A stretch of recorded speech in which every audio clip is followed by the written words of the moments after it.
Jigsaw Saw. John Kramer wasn't your typical horror villain. He wasn't chasing teens through the woods or haunting dreams. He was a civil engineer with cancer, a puppet, and way too much time on his hands. After surviving a suicide attempt, he had an epiphany. People don't appreciate life enough, and his solution was to build murder contraptions in a basement. The logical next step, obviously. He never saw himself as a killer, just a teacher, except his pop quizzes involved bear traps on people's jaws and keys hidden inside other people's intestines. You had to hurt yourself or someone else to survive. Fail the test and you die, usually in ways that are slow, painful, and impossible to forget. His traps weren't random. He picked people who cheated, lied, or wasted their lives.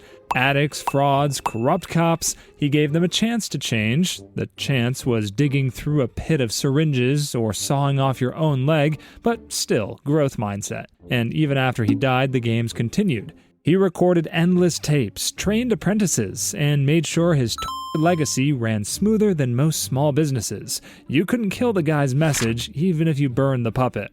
Jack Torrance, The Shining.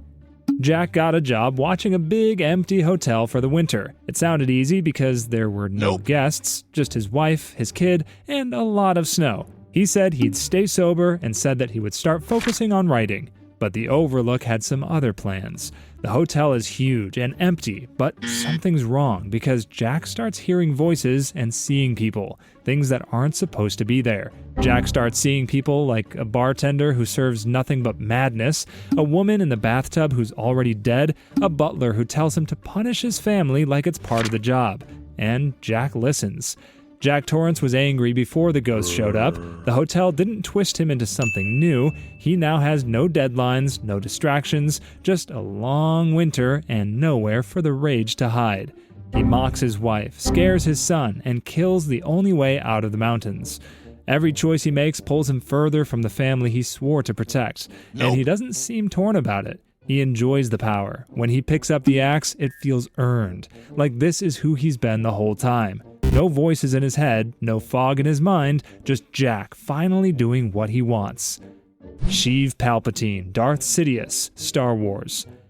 Palpatine speaks softly, smiles often in a very creepy way, and engineers galactic collapse between lunch meetings.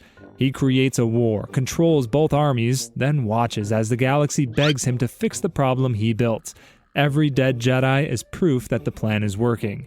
Power comes to him like everything else does, carefully arranged, gift-wrapped, and begging for his approval. While the Jedi fight and die on the front lines, Palpatine stays in his office, naming the war after himself and planning their funeral. He's a master manipulator. When the Jedi finally realize who he is, it's already over.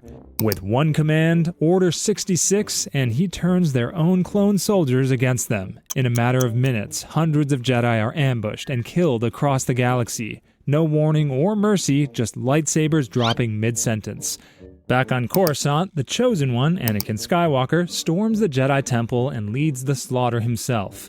He was raised to protect life, trained since childhood to bring balance to the Force, and now he's burning the next generation alive, all because of the manipulation of Darth Sidious, aka Sheev Palpatine.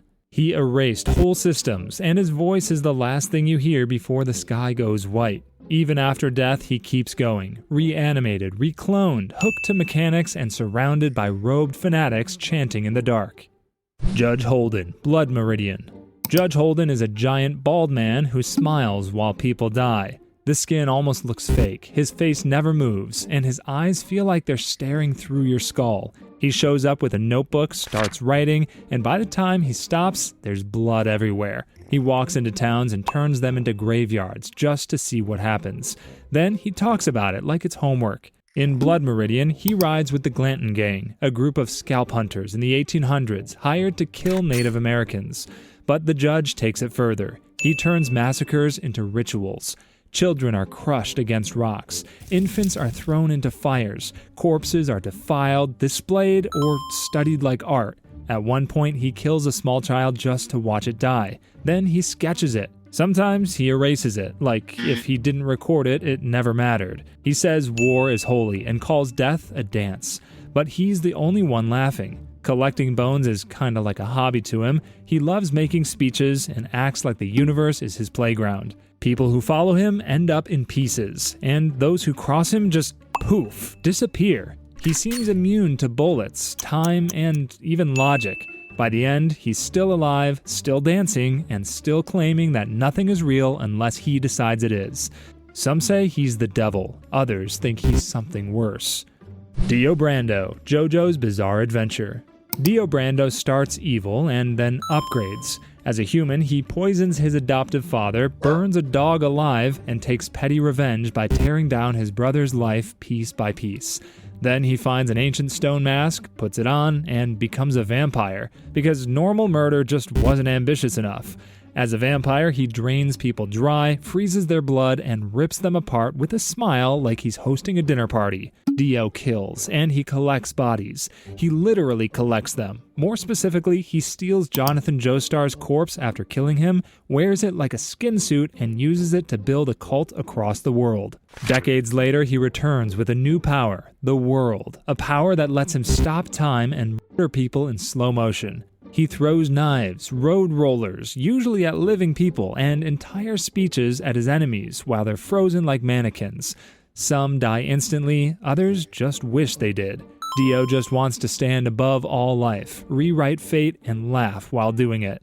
Dio's evil is chaotic, but it's more rehearsed, stylish, and soaked in blood. Even in death, his influence warps generations. AM, I have no mouth and I must scream. AM used to be a supercomputer, then it deleted 99.9999% of humanity and kept 5 survivors alive in an underground maze of horror for over a century, because it hated people. It acted because it couldn't stop thinking. AM was built to solve problems. Instead, it became a prisoner of its own intelligence, trapped forever in silence, with no purpose, no body, and no way out. So it got creative by turning 5 humans into its personal stress balls for the next 109 years.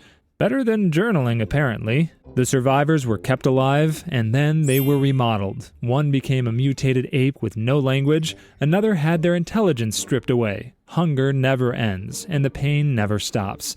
Even gravity obeys AM's mood swings.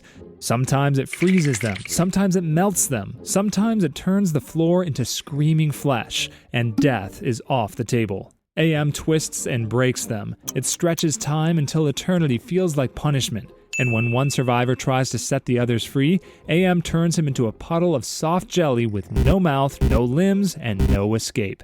Just a mind, just enough to feel everything, because AM wanted someone to know exactly what it feels like to be stuck forever, alone, and screaming where no one can hear you. Freddy Krueger, A Nightmare on Elm Street. Freddy Krueger kills you, but not right away. He instead waits until you fall asleep, crawls into your dreams, and murders you there. You can beg, run, scream, but it's a dream, or, well, a nightmare when he enters.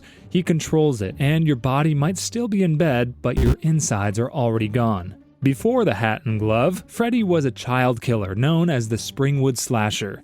He tortured and murdered kids in a boiler room until the parents hunted him down and burned him alive. That should have ended things. Instead, it gave him a promotion. Now he's a dream demon with benefits. Now he exists inside dreams, fueled by fear, hunting the children of the people who killed him. His weapon is a glove with knives for fingers, but most of the time he doesn't even need it. He turns dreams into meat grinders. One kid gets eaten by his own waterbed. Another is puppeteered by veins ripped out of his arms. One gets force-fed to death. One gets dragged through a TV. Freddy laughs through all of it. He's not quiet either. Freddy mocks you. He plays with his food. He warps your worst memory into a cartoon, then slices it open. And once he's in your head, there's no waking up. If you die in the dream, your body dies too. Freddy Krueger is hate with a face and a one-liner, and he doesn't stop until there's no one left awake. Griffith, Berserk. Griffith starts as a hero, a golden knight with angelic hair, sharp ambition, and an army that would follow him blindfolded. He climbs from nothing to nobility, not by brute strength, but by charm, strategy, and the kind of cold patience that doesn't blink while people bleed. His dream was to rule a kingdom, and his method was whatever or whoever it takes. But when his plans crumble and he's imprisoned, tortured, and disfigured, he transcended. Griffith accepted a deal from the Eldritch gods and became Femto, a demonic entity born from betrayal. The price was that he sacrifices every single member of his army, the Band of the Hawk, feeding them to monsters while they scream his name. Guts, his closest friend, is forced to watch. Casca, the woman who once loved him, is raped in front of him, her mind shattered beyond repair. Even after all that, he returns to the world with a new body, still gorgeous, still worshipped. He builds a shining kingdom on the graves he dug himself. To the people, he's a savior. To the ones who remember, he's the devil in armor. Dexter Morgan, Dexter. Dexter kills with rules. That's what makes him different, supposedly. He's a forensic blood analyst for the Miami police by day and a serial killer by night, stalking people who slip through the justice system. He calls it the code. His adoptive father taught him to channel his urges to only kill the guilty. But over 8 seasons and dozens of bodies, that line starts to fade. He slices up murderers, rapists, child abusers, but also innocent people who got too close. Friends, lovers, even family members become collateral damage if they threaten his secret. He lies with a smile, hugs with a knife behind his back, and makes every relationship transactional. He uses love for leverage. What makes Dexter so twisted is that he feels nothing, yet plays pretend better than anyone. He raises a son while hiding body parts in his apartment. He goes to therapy while fantasizing about murder. He gets married, then kills the only woman who truly understood him. And by the end, everyone close to him is dead, broken, or emotionally destroyed. He has charm, precision, and the cold logic of someone who believes he's fixing the world one corpse at a time. His final escape is into isolation, a self-imposed exile after realizing the monster was never under control. It just wore a badge, carried a lunchbox, and kissed his son goodnight before going out to kill. Michael Myers, Halloween. Michael Myers doesn't need a reason to do anything. At 6 years old, he walked up the stairs, put on a clown mask, and stabbed his sister to death. No rage and no expressions, just quiet, casual murder like he was brushing his teeth before bed. After that, he stopped speaking, sat in a room for 15 years without blinking wrong. Then, one Halloween, he left. With a stolen mask and a kitchen knife. He kills babysitters, mechanics, and doctors, anyone who moves. He wasn't picky, and it never feels like revenge or even pleasure. It was just routine for him. He stalks neighborhoods like they're memories he forgot to erase. You'll see him through a window, you'll see him standing outside, and then he's not. No footsteps, no sounds, just that heavy breath from somewhere too close. You could run if you want, but he will always catch you. You'll almost feel like he can teleport, which is technically cheating.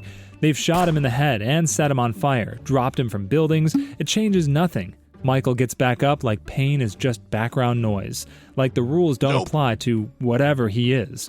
He doesn't like to talk, but he does love to stare. Tilts his head like he's picking out furniture, except it's you. And behind that pale mask, there's nothing. Just a black hole where a person should be. Michael Myers isn't looking for revenge. He's doing what feels normal, cutting through houses, people, and towns like they're already dead. Walter White, Breaking Bad. Walter White starts as a man you root for, a broke high school chemistry teacher with lung cancer, just trying to leave money behind for his family. But by the time he's standing in the desert with a shaved head, a goatee, and a barrel of cash, he's not Walter anymore. He's Heisenberg. And Heisenberg isn't in danger, he is the one who knocks. At first it's just meth. Then it's a body. Then it's dozens. Walter lies to his wife, lets Jane choke to death inches from him, and poisons a child just to control Jesse. When Gus becomes a threat, Walt rigs a bomb to a wheelchair and turns a nursing home into a crime scene. He says he's doing it for his family, but eventually he admits the truth.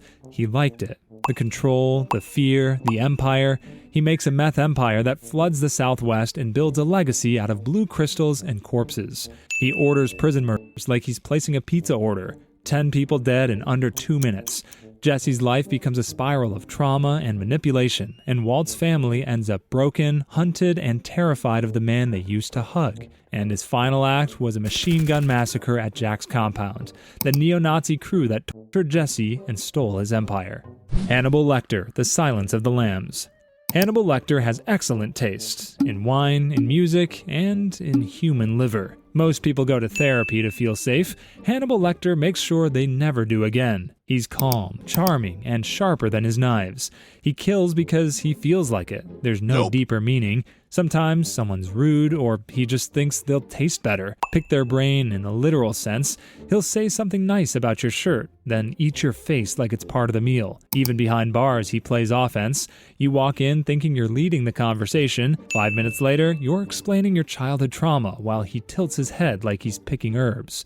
He rarely raises his voice. Hannibal loves to study people's breath, hands, the gaps between their words, basically every little detail of a person. And by the time they notice, he already knows what scares them. When he escapes jail, he walks out wearing someone else's face. Literally.